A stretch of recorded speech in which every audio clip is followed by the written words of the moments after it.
2016, we moved into my grandparents' house when they decided to downsize. I was 9 years old at the time. They had built the place in the early 90s, and it sits on 5 acres out on the outskirts of a small southern town. Woods and open fields stretch around it, and a slow, muddy river winds past our southern fence line. 2 sides of our property touch the land of our only neighbors, an odd, crooked patch of acreage with a house that seemed like it was sinking into the ground. That house was ancient. The original farmhouse had been built in the 1920s, and over the years, it had been added onto in all the wrong ways, as if someone had stapled extra rooms together without a plan. The siding was discolored and looked soft. Every time you looked at it, it just seemed wet, even on dry days. The yard was a nightmare. Overgrown bushes tangled with vines, broken fountains surrounded by weeds, gnomes with missing heads, and old trash that looked like it had been there for years. Grocery bags flapped in the tree branches. A rusted lawnmower sat in the middle of the grass, like it had died mid-jab and was never moved. It was the kind of place that made you want to hold your breath when you walked by. At the time, the house was home to 2 elderly sisters, Violet and Agnes, and 3 kids. Violet was the quieter of the 2, always sitting on the porch in a faded green rocking chair, just watching the trees. Agnes was sharper and more active, but she still moved like her bones hurt. Both women were at least in their 70s. The kids were their grandchildren. The boy, Liam, was my age and in my grade at school. The other 2 were girls named Allison and Kelsey, who were the same age as my younger sister. Liam was weird. I didn't like him and I didn't want to hang out with him, but we were in the same class, so we got stuck together a lot. He took that as permission to just show up at my house whenever he felt like it. No knocking or texting. I'd be playing a game in my room and turn around and he'd just be there. One time, I looked out my window and saw him doing cannonballs in our pool. Another time, he walked straight into the kitchen, opened our fridge, and started eating a slice of leftover pizza like it was no big deal. When we did hang out, he wasn't fun. He was obsessed with anime, like really obsessed. But I didn't watch any, so I had no idea what he was talking about. He'd say weird lines in Japanese and get mad when I didn't laugh. Sometimes he'd get this look in his eyes like he was imagining something violent. One time he chased me with a pair of sharp garden shears, swinging them around and laughing like it was a game. Another time, we were on an old wooden bridge that crosses the creek near the back of our properties, and I swear he tried to push me in. He claimed it was a joke, but the way he smiled after, I knew he meant it. The twins were different, quiet and almost invisible. Their clothes were always dirty, and they had speech impediments that made it hard to understand them. It was obvious nobody at home was helping them. Their voices were garbled like they were still toddlers, even though they were 7. They flinched easily and always looked hungry. Their dad was in and out of jail, so he wasn't around. And that brings us to the mom, Teresa. The first time I saw her, she was trying to hook a hose up to the spigot at the edge of their property, near our side yard. She was tall, much taller than anyone else in her family, and heavy-set, with long, thick, curly black hair and glasses that looked like they belonged in the 80s. She was different, put together in a way the rest of the family wasn't. Her clothes were clean. Her hair was always styled. She smiled at me like she'd been waiting for me to come over. She asked if I could help her with the faucet because it was stuck.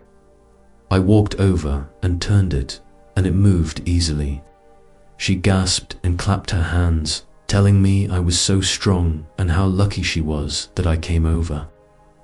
I felt proud. She made me feel like I was something special. Then she said, "Did you know you have a third eye?" I blinked. "What?" She smiled wider and said, "We all have one. Not a physical eye, but a spiritual one." She said, "It lets you see the truth, whatever that meant."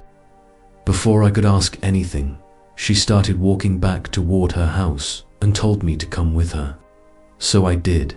The inside of their house hit me like a wave of rot. It smelled like spoiled food, mildew, and something worse I couldn't place. Trash was everywhere. Garbage bags torn open, rotting food on plates, stained furniture, even dirty diapers stuffed behind the couch.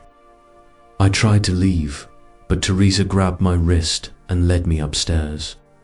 Her room was nothing like the rest of the house. It was pristine, with pink wallpaper, clean carpet, shelves full of porcelain dolls, and very ornate old furniture. The air smelled like rosewater and old perfume. It was like I stepped into a different building. She gestured for me to sit on a little cushioned stool in the corner and then walked over to her vanity and opened a drawer. She pulled out a silver tray with a black candle, a crystal, and a thick leather-bound book. The second I saw the pentagram on the cover, my stomach turned. My parents are Catholic. I knew what that symbol meant, and suddenly I started seeing it everywhere. On the jewelry box, on the mirror's frame, and peeking out from under the corner of the rug on the floor, etched into the wood. I jumped up. "Sorry, my mum wants me home. Bye." I didn't wait for a response. I ran. In 2019, Agnes had a heart attack and died inside the house. I heard she collapsed in the living room in front of all the kids.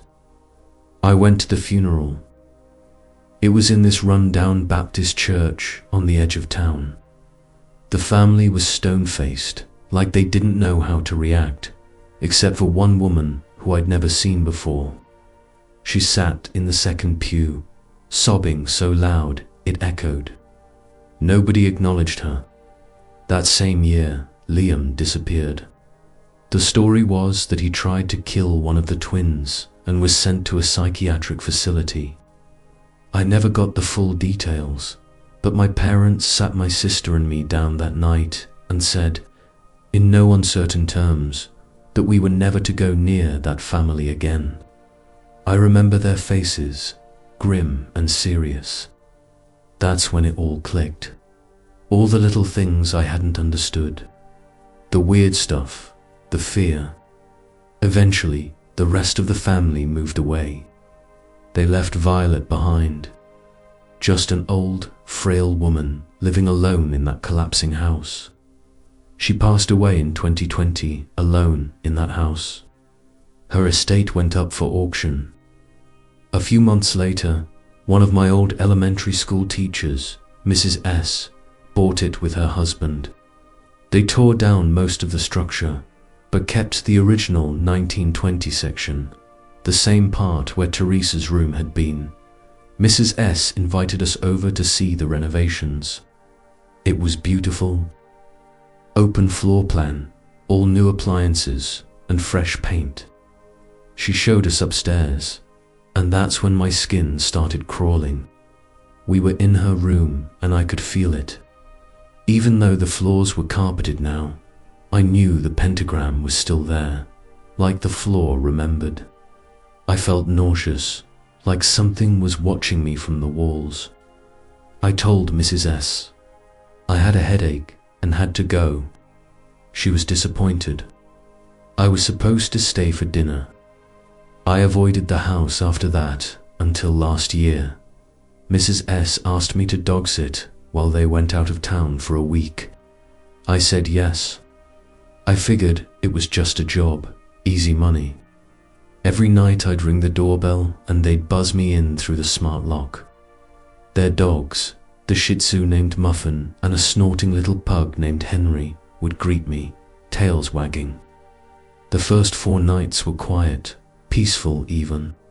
I'd feed the dogs, play with them a bit, turn on the porch light, and lock up.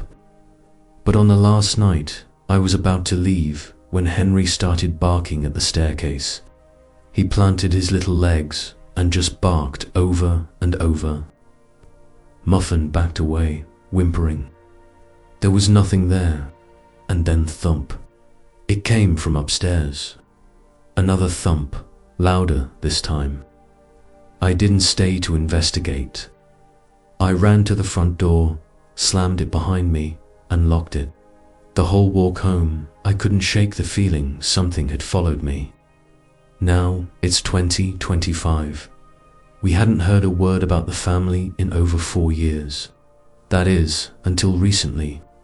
A girl from school told me she saw Teresa at a farmer's market in a nearby town. Apparently, she started some kind of religious group, calls herself a truth seer.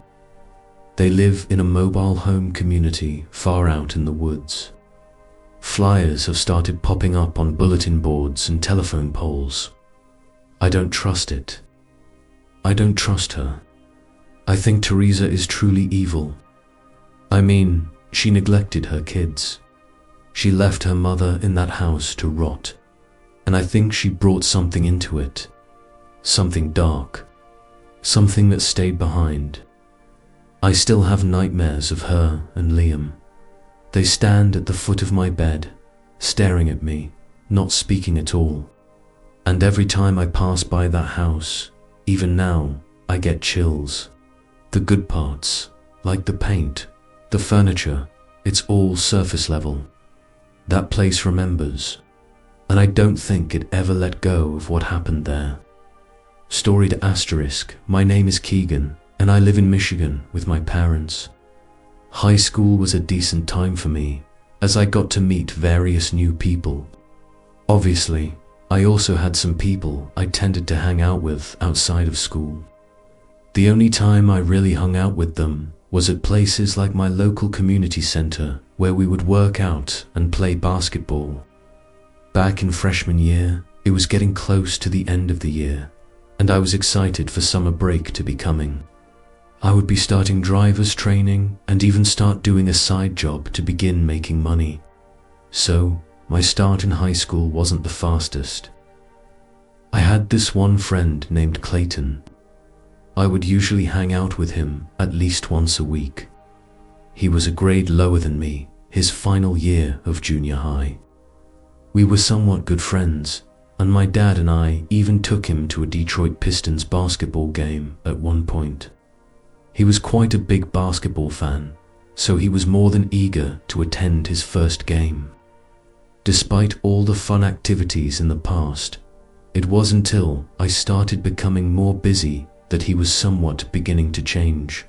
He would usually get a bit sad or angry because I wasn't free on a specific day.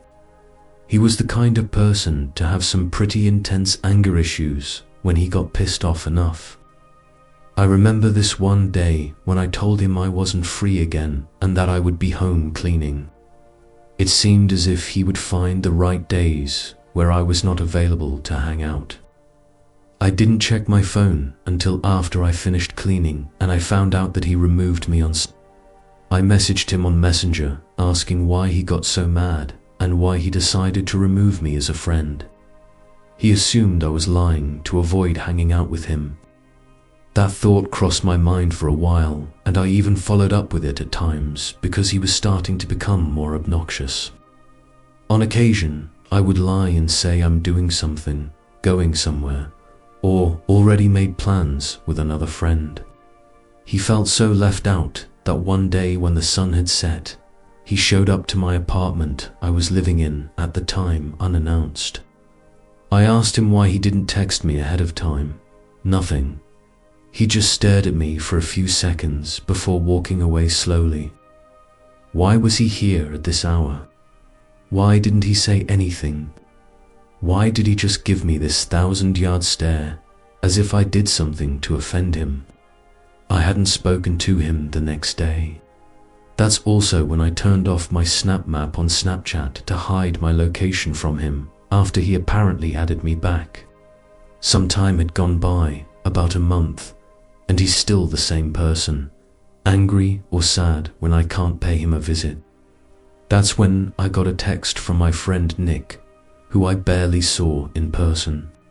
He knows Clayton and his ex-girlfriend. Nick had told me some gruesome things about him and what he's done. But my heart dropped as I heard from him and Clayton's ex that he held a knife at his ex-girlfriend's throat and sexually assaulted her.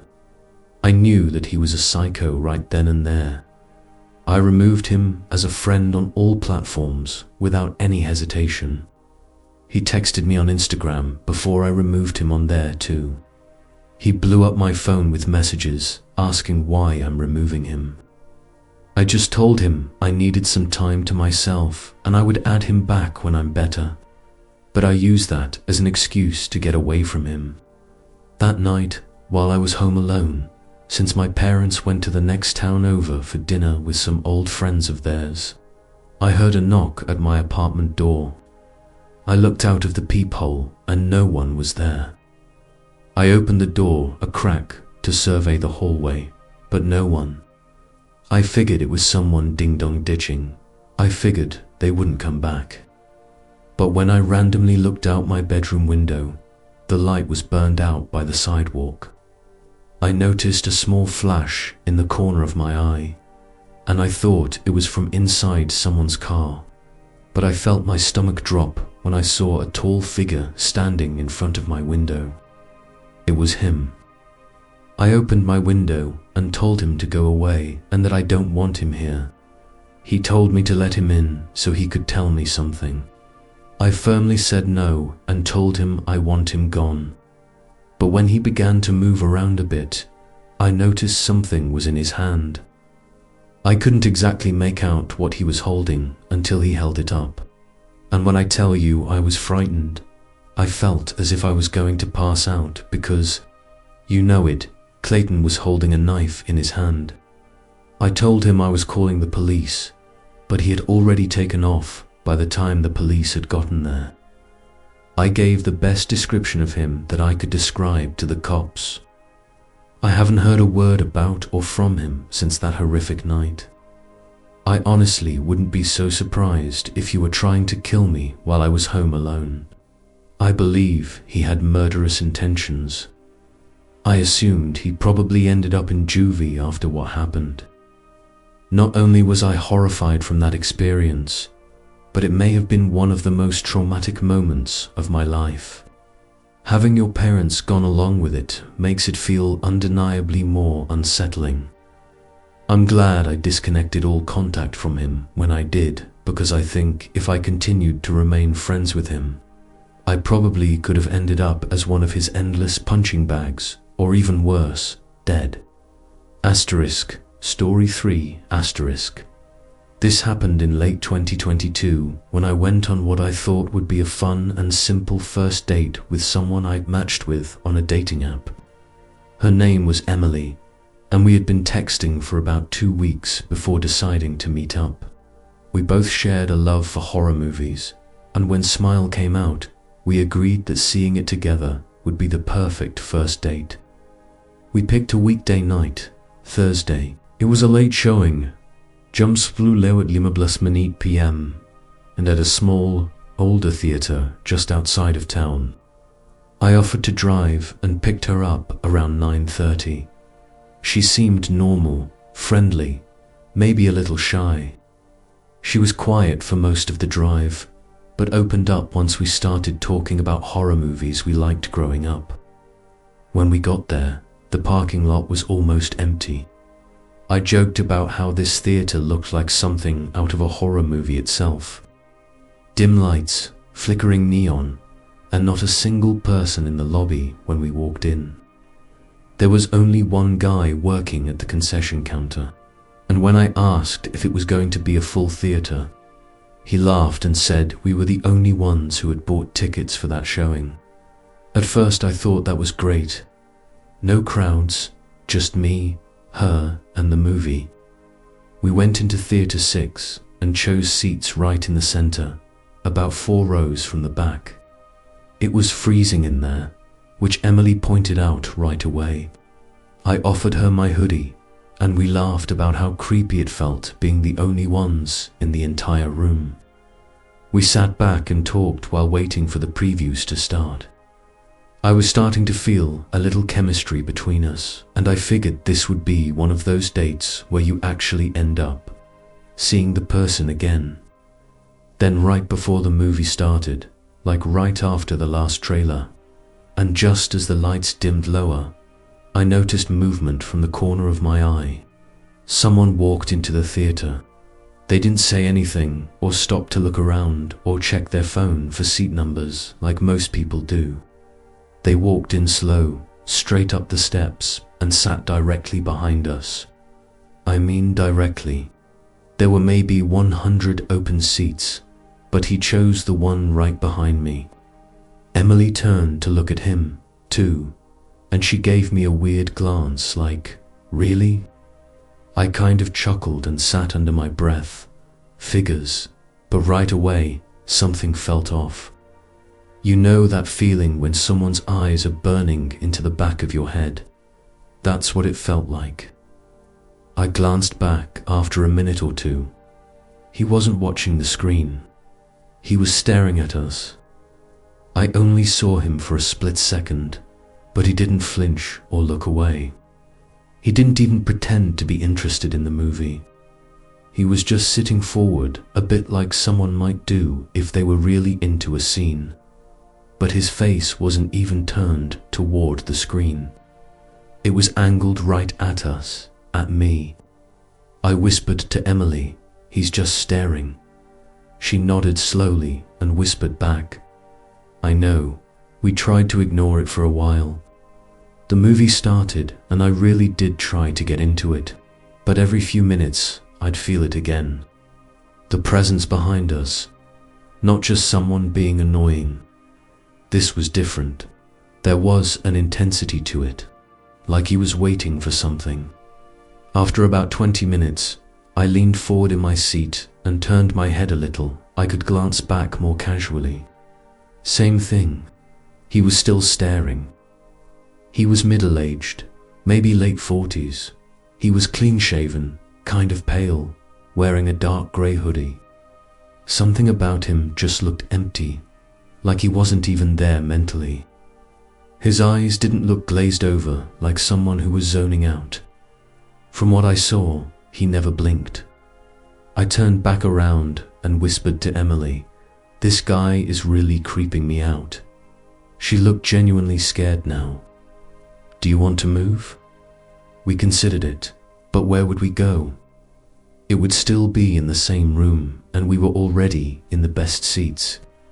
Moving might make it awkward or even provoke him. A few minutes later, I felt something.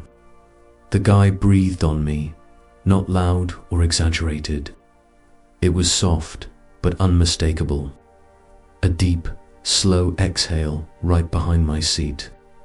I spun around and he was leaning forward over the back of my seat, his face closer than it should have been. I stared at him and said, "Dude, can you not?" He didn't respond. He just slowly leaned back in his seat. That was it. I told Emily, "Let's move." We got up and walked down to the front corner row. It sucked and the angle was bad, but we needed distance. I could barely focus on the movie anymore. Just kept glancing back every couple of minutes. And every time I looked back there, he was staring straight at us. He didn't budge. Around halfway through the movie, we heard footsteps. He was coming down the steps. Emily grabbed my arm and we both held still. The footsteps stopped a few rows above us. We didn't turn around. I don't know how long he stood there. I didn't dare look. Then, finally, he walked back up to the top row. I whispered, "We need to leave." She nodded. We grabbed our stuff and slipped out quietly. As we exited the theater and went down the hallway toward the lobby, I glanced back through the glass window in the theater door. He was standing in the aisle now. He wasn't watching the screen. He was just standing there, still staring at us. We went straight to the front and told the concession guy that someone was acting really weird in theater 6. His smile faded instantly and he said, "Again?" "What do you mean again?" I said, and he hesitated, then said, "He's been coming in randomly for like a month. Always late shows and never buys anything.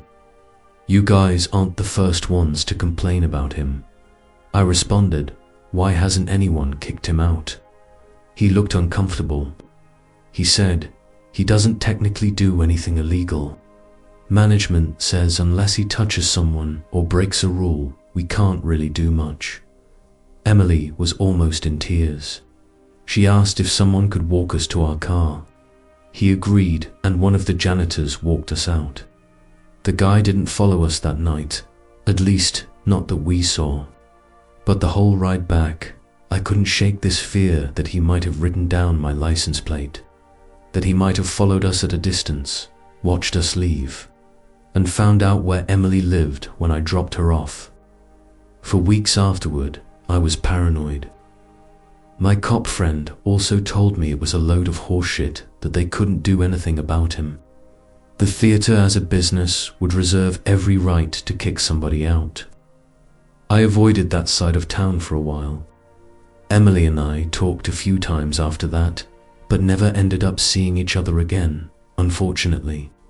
I think we were both too shaken from what happened. I have not been back to that theater since, though. I don't see any reviews on the website about the guy. I wonder just how many people have actually had the same experience.